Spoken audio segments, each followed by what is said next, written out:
Hello' everyone, নমস্কাৰ। মই অসমীয়া বোৱাৰী নীলাক্ষীয়ে মোৰ নতুন এটা ভিডিঅ'লৈ সকলোকে স্বাগতম জনাইছোঁ।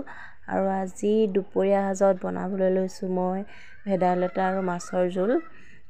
মই কেনেদৰে বনাওঁ তাকে আপোনালোকক দেখাওঁ বুলি ভাবিছোঁ। ভিডিঅ'টো একেবাৰে শেষলৈকে চাব আৰু লাইক কমেণ্ট কৰিবলৈ নাপাহৰিব দেই। আপোনালোকে ভেদাইলতা আৰু মাছৰ জোল খাই ভাল পায়নে? মোৰ মাতটো ইগন'ৰ কৰিব দেই। মোৰ ইমানেই কাহ হৈছে নহয়, কি ক'ম। কাহৰ কাৰণে দৰৱ খায়ো কাহ ভাল কৰিব পৰা নাই। আহকচোন এতিয়া ভিডিঅ'টো চাওঁ। এয়া মাছখিনি মই ধুনীয়াকৈ ফ্ৰাই কৰি ল'লোঁ। বাহিৰত জুইতে বনাইছোঁ, জুইত বনালে বস্তুবোৰ খাবলৈ ভাল হয়। সেইটো কাৰণে ভাবিছোঁ জুইতে আজি মাছৰ আঞ্জাখন বনাওঁ। এয়া দেখিছে মাছখিনি ধুনীয়াকৈ মই ফ্ৰাই কৰি ল'ম। আৰু এয়া হৈছে ভেদাইলতাখিনি মই মিক্সিত মাৰি ধুনীয়াকৈ গুড়ি কৰি লৈছোঁ। আৰু তাৰ বাবে লৈছোঁ পিঁয়াজ, নহৰু, আদা আৰু কেঁচা জলকীয়া। এতিয়া সেই মাছ ভজা তেলকণতে মই কাটি লোৱা পিঁয়াজখিনি দি দিছোঁ। মছলা নিদোঁৱেই বাৰু, অকল পিঁয়াজ, নহৰু, আদা, জলকীয়া দিয়ে বনাম।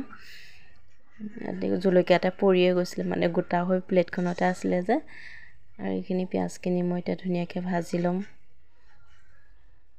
অলপ ৰঙচুৱাকৈ। আৰু তাতে আদা নহৰুখিনিও দি দিম। আদাখিনি পিছত দিলে বেছি চেণ্টটো ভাল হয়, কিন্তু মই তেলতে দি দিম। আৰু কি হৈছে, বাহিৰত বনালোঁ হয়, কিন্তু প্ৰব্লেমে হৈছে, ইমানেই বতাহ মাৰিছে, জুইকুৰা গালৈকে আহিছে। সেইটো কাৰণে বনাবলৈও দিগদাৰ হৈছে। চাওক, আদা নহৰুখিনি ধুনীয়াকৈ ভাজি ল'ম। বেছি জেমেলা নাই আৰু আপোনালোকে যদি এনেকৈ বনাই খাব পাৰে, বিৰাটেই টেষ্টি হয়। আৰু আপোনালোকে কেনেদৰে বনাই ক'বচোন। মই এনেদৰে চিম্পুলকৈ বনাইছোঁ। তাতে মই নিমখ হালধিও তেলতে দি দিম।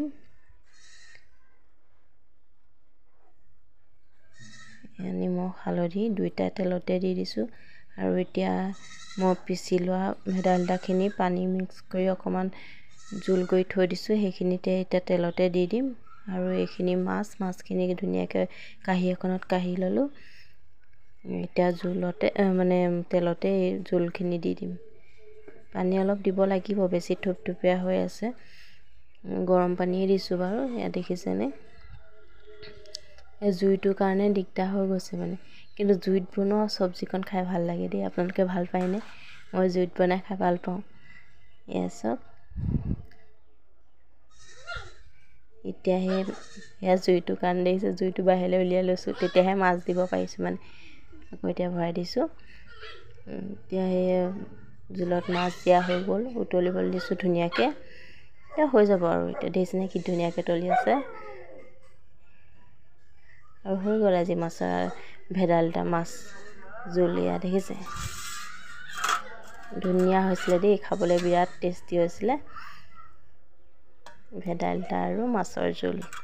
আৰু আজি মোৰ দুপৰীয়া থালিখন হ'ল এয়া ভেদাইলতা জোল, এইফালে পিঁয়াজ দুডখৰমানো কাটি লৈছোঁ, ভাত, বিলাহী পিটিকা।